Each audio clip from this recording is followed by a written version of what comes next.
Selamat siang Pak Iwan. Selamat siang Pak Hairul. Apa kabar Pak Iwan? Oh, alhamdulillah baik Pak. Bapak sendiri bagaimana Pak? Alhamdulillah baik. Sudah makan Pak Iwan? Sebentar lagi Pak, kebetulan baru habis les ini, nunggu pulang aja sebentar lagi. Bapak bagaimana? Ya ini terlalu kenyang saya rasa ini. Tapi nampaknya Bapak kelihatan kayak apa, kurang bersemangat, nampak stres. Ada apa segerangan Pak? Begini Pak Iwan, sebenarnya saya ingin diskusi dengan Bapak Oh, tentang kendala saya saat proses belajar di kelas 5 Pak Iwan. baik Pak. Bapak mau bercerita mengenai pembelajarannya Pak? Baik Pak, biar saya dengarkan Pak. Jadi kan begini, ada sebagian murid saya itu Iya Pak.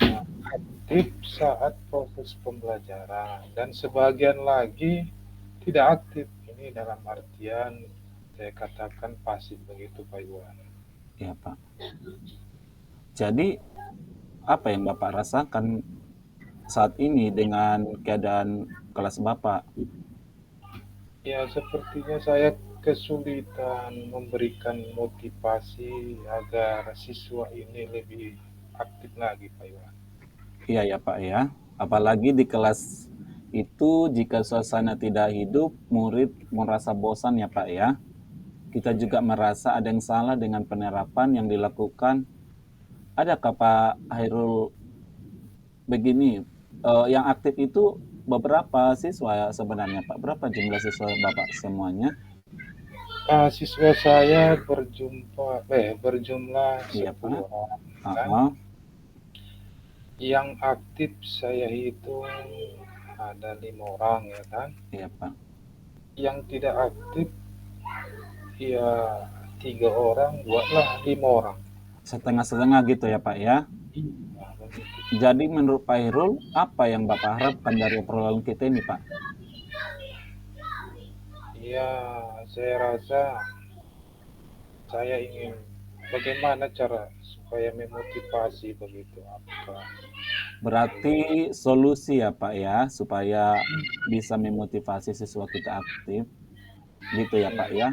Ada Pak Hairul ketahui strategi dan metode belajar supaya siswa lebih aktif atau lebih termotivasi, Pak? oh iya ya Pak. Ya ini saya baru ingat 2 minggu lalu Iya, Pak. saya mengikuti pelatihan pembelajaran Hmm. berdiferensiasi. Saya rasa bagus dilakukan atau tidak? Bagus, sangat bagus sekali Pak itu. Kalau apalagi pembelajaran berdiferensiasi itu kan, itu yang harus diterapkan pada pembelajaran kurikulum merdeka yang saat ini kita gunakan Pak ya. Apa yang ingin Bapak capai dengan strategi ini Pak? Mungkin hal yang pertama yang ingin saya pastikan di kelas Mm-mm. adalah Iya, pemahaman yang baik. Tapi saya merasa kesulitan karena kan mereka ini memiliki tingkat kemampuan yang berbeda begitu Pak ya. iya Pak, itu sangat wajar. Anak didik kita itu mempunyai tingkat kemampuan itu pasti tidak semua rata ya Pak ya, semua pintar atau semua kurang. Tapi penting untuk kita menyesuaikan pembelajaran dengan kebutuhan siswa, Pak. Apakah Bapak sudah mengidentifikasi berbagai tingkat kemampuan anak didik kita, Pak? Apalagi di sini kan kita masih ajaran baru ya, Pak ya. Bapak juga kan sebagai guru kelas 5 itu masih beberapa bulan, Pak kan? Sudah Bapak melaksanakannya? Sebenarnya saya sudah melakukan penilaian awal Iya, beberapa Pak. siswa Ya, bagus itu, Pak. dapat memahami konsep. Sementara yang lain kan membutuhkan lebih banyak waktu dan Mm-mm. bantuan. Iya, Pak. Lebih bagus bagi kalau misalnya Bapak harus membuat, Pak. Apakah Bapak sudah membuat kelompok-kelompok kecil gitu, Pak, berdasarkan kemampuan mereka setelah Bapak melakukannya kan ada kelompok-kelompok sesuai dengan pembelajarannya gitu, Pak? Belum, saya khawatir Mm-mm. akan kesulitan dalam mengelola kelas ini Iya, jika ah, mereka itu saya pecah-pecah gitu Pak. iya Pak. Saya memahami kekhawatiran Bapak memang.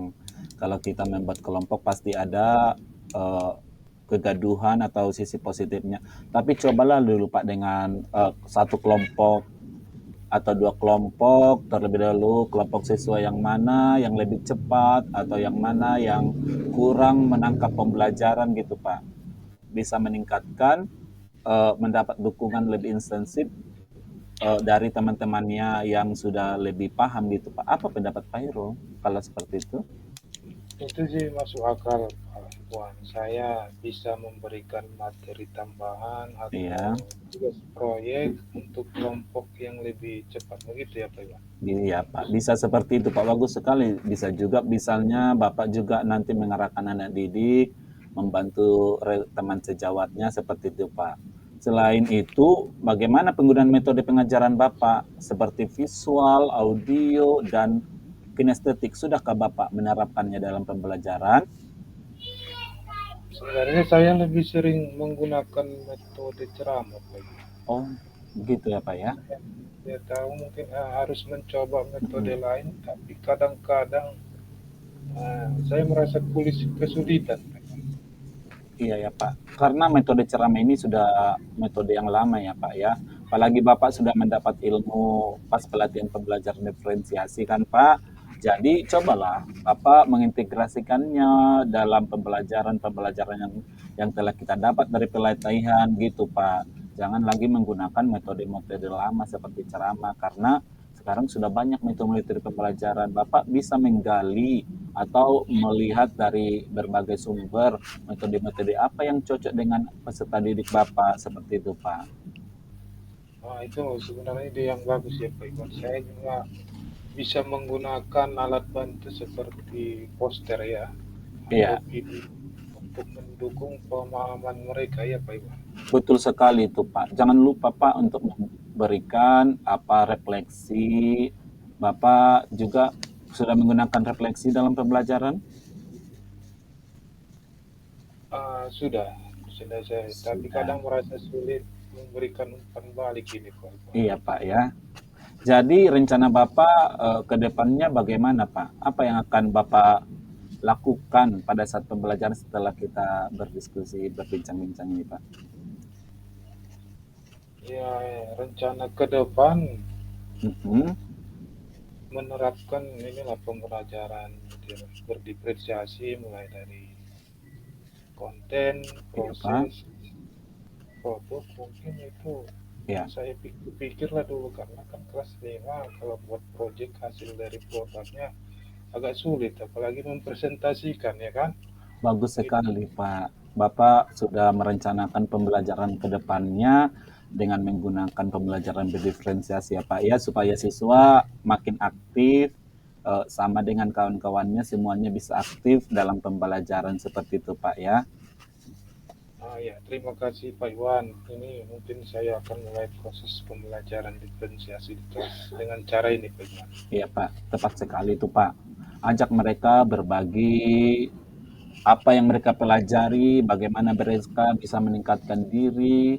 Ini juga meningkatkan motivasi mereka karena misalnya kan kita lihat temannya sudah bisa, jadi yang lain juga harus merasa bisa gitu Pak. Saya juga kadang di kelas saya seperti itu Pak. Saya melakukan apa tutor sebaya gitu kan. Mereka menjadi apa namanya membantu kawannya kalau yang tidak bisa misalnya saling berbagi pengetahuan gitu Pak. Oke Pak, baik Pak. Terima kasih atas berbagi ilmunya Pak Iwan. Jadi Pak, apa komitmen Bapak selanjutnya Pak? Setelah kita rencanakan pelajaran, komitmen Bapak ke depannya bagaimana Pak? Ya saya mungkin 3 hari ini membuat Mhm, pembelajaran diferensiasi di kelas dan kalau boleh mhm. saya izin ke Bapak ketika sudah selesai saya ingin berbincang lagi sama Pak Iwan. Boleh Pak Iwan? Boleh Pak, sangat boleh sekali Pak. Bapak berkomitmen dengan pembelajaran berdiferensiasi untuk meningkatkan keaktifan siswa itu sangat bagus Pak. Bapak bisa menerapkannya beberapa hari ini dan nanti kalau Bapak mau datang berbagi bercerita lagi bagaimana hasilnya, silakan Pak datang lagi Pak. Jadi Oh, ada lagi yang Bapak mau ceritakan ini. saya rasa cukup sekian Pak Iwan ini sudah salah satu memotivasi saya, bukan lagi memotivasi siswa, atas bimbingan Bapak ini atau diskusi kita ini. Jadi terima kasih banyak Pak Iwan atas kesempatan waktunya Pak Iwan. Sama-sama Pak, sampai jumpa Pak ya. Jangan lupa datang lagi ya Pak ya. Kita bisa berbagi pengalaman, berbagi cerita mengenai apa yang telah kita lakukan untuk meningkatkan pembelajaran bagi peserta didik kita Pak ya. Oke Pak Iwan, selamat siang Pak Iwan. Oke, selamat siang Pak.